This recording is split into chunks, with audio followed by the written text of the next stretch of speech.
امیر جماعت اسلامی سراج الحق کا پیٹرولیم مصنوعات کی قیمتوں میں اضافے کے خلاف جمعہ کو ملکی احتجاج ہوگا۔ نگران حکومت نے ماضی کی حکومتوں کے ظالمانہ اقدامات کی توثیق کر دی۔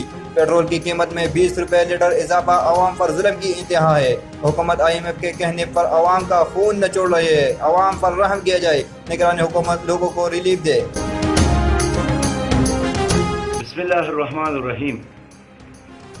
14 اگست کو پوری قوم نے جشن آزادی منایا، نگران وزیر اعظم نے حلف اٹھایا، اور 15 اگست کو ابھی کابینہ بنا بھی نہیں ہے، پرانی حکومت چلی گئی ہے، نئی حکومت بنی نہیں ہے کہ ایک ایسا فیصلہ سامنے آیا ہے جس نے پوری قوم کو حیران اور پریشان کر دیا، اور وہ 20 روپیہ فی لیٹر پٹرول کی قیمت میں اضافہ ہے۔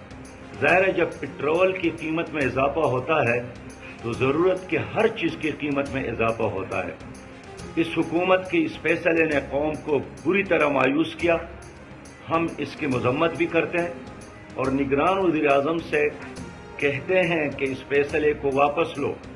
ہمارا تو یہ خیال تھا کہ گزشتہ حکومتوں نے جو ظلم کیا ہے، موجودہ نگران حکومت اس کا ازالہ کرے گی اور قیمتوں میں کمی کرے گی، لیکن لگتا یہی ہے کہ ان حکومتوں نے IMF کے کہنے پر اس قوم کو اور پاکستان کو نچوڑنے کا فیصلہ کیا ہے، جو ہمارے لیے ناقابل قبول ہے۔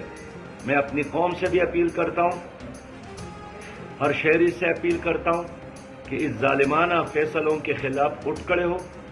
آئندہ جمعے کو جماعت اسلامی پاکستان کی طرف سے تمام اضلاع میں ضلعی ہیڈ کوارٹر میں احتجاج ہوگا،